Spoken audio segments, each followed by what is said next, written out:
What up, you guys? So, another day, Monday, another good Monday, a blessed Monday. I think I'm starting to like Mondays more than Fridays now. So, yeah, that's definitely what's up. Let's get into this book reading.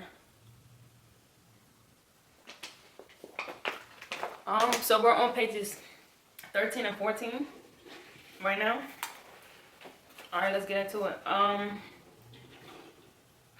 All right, so it said another 6 months passed and still nothing happened. So a whole year passed at this point, right? The engineers tried every conceivable plan to carry out the orders, but the thing seemed out of the question, impossible.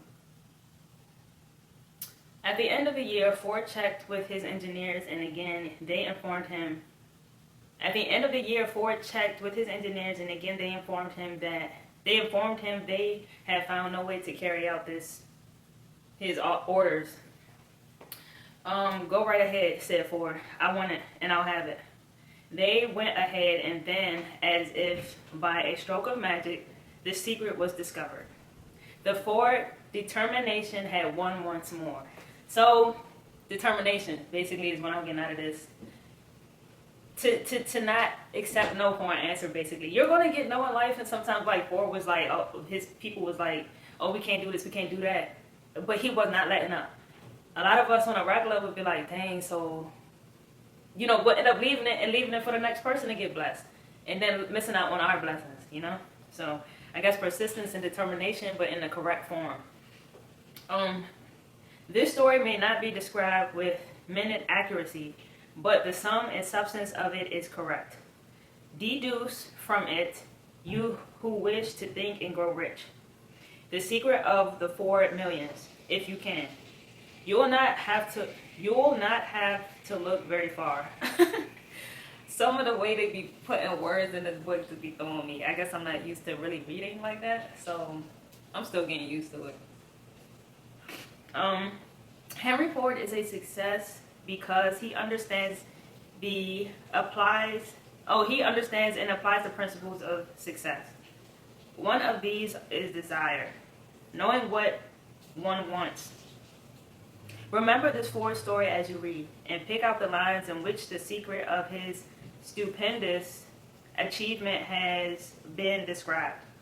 If you can do this, if you can lay your finger on the particular group of principles that made Henry Ford rich, you can now... Hold on, I gotta make sure this don't record. All right. You can now, where am I? Okay, if you can do this, if you can lay your finger on the particular group of principles that made Henry Ford rich, you can equal his achievements in almost any calling for which you are suited. The Henry Ford of the late 20th century was Bill Gates. I know y'all know about him. Just as Ford revolutionized the transportation industry by creating a car that almost anyone can afford and drive, Bill Gates transformed the computer industry by designing software that enabled everybody, not just the specialized technocrats, to be able to use computers, and later making the personal computer a virtual necessity in every office, school, and home. This resulted in Bill Gates securing millions of dollars and becoming the richest man in America. He just became entranced with computers and began programming them at the age of 13. And it's a lot of times we like to put age on like success, or you got to be this age to be successful, or if you're like a certain, say if you're older, like way older in your 50s or something, some people might say, oh, it's too late to acquire success, or it's too late to start working on acquiring success. It's never too late, you understand? Like, you always got to be learning. They say the person that never stops learning achieves a lot. So never stop learning, hence, why it's good to think and grow rich and do this book reading so it can help evolve and open just minds, even mine too, while reading it. So it says, and he first became, when he was 13, all right. In 1973, he entered Harvard University. He lived down the hall from Steve Ballmer, now Microsoft's chief executive officer. While at Harvard, Gates developed a version of the program language BASIC for the first microcomputer. Gates was absorbed in his dream of building a software company that he left Harvard to devote his energies to fulfilling it. A few years earlier, he and his childhood friend Paul Allen had formed a company, Microsoft, as the vehicle for his endeavor. Sorry, I'll real quick. Alright. Guided by a belief that the computer would be a valuable tool on every office desktop and in every home, they began developing software for personal computers. Gates' foresight and his vision for personal computing, have been central to the success of Microsoft and the software industry. Having achieved his major goal,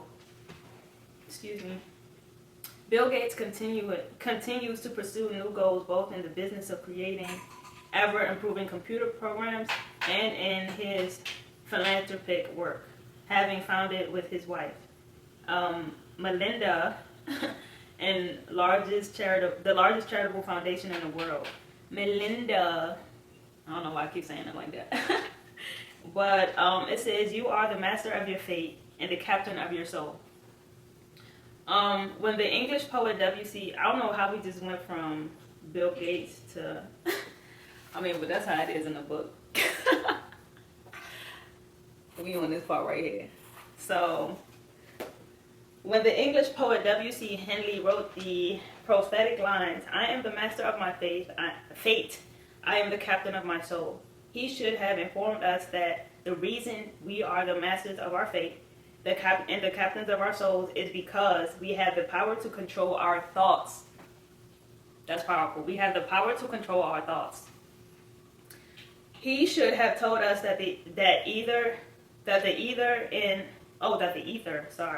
He should have told us that the ether in which this little planet floats, in which we move and have our being, is a form of energy moving in an inconceivable high rate of vibration, and the ether is filled with a form of universal power which adapts itself to the nature of the thoughts we hold in our minds.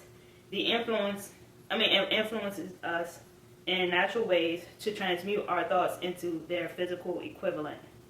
That's why they say think and grow rich. Our thoughts can be of rich nature, which will produce actual riches for us. You can't, a lot of people want to obtain riches without really digging into their thoughts or digging into their mindset or really just discovering things, learning things, this and that. They want the short way in this. It's like if you want success the short way, it's gonna leave the short way. Even if you obtain it, who wants short success or quick success for it to leave quickly, just as quick?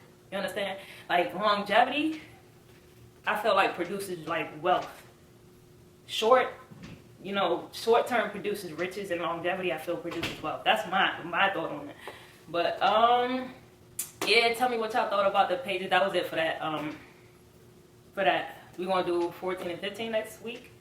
But yeah, tell me what y'all thought about this reading today, the past readings, how it has helped and developed your mind. Your thoughts. Are you thinking a little richer now? Are you understand? Is your mind developing? Is your thoughts developing? Are you discovering new things within yourself that you want to start working on? Etc. Etc. Alright, y'all. Peace to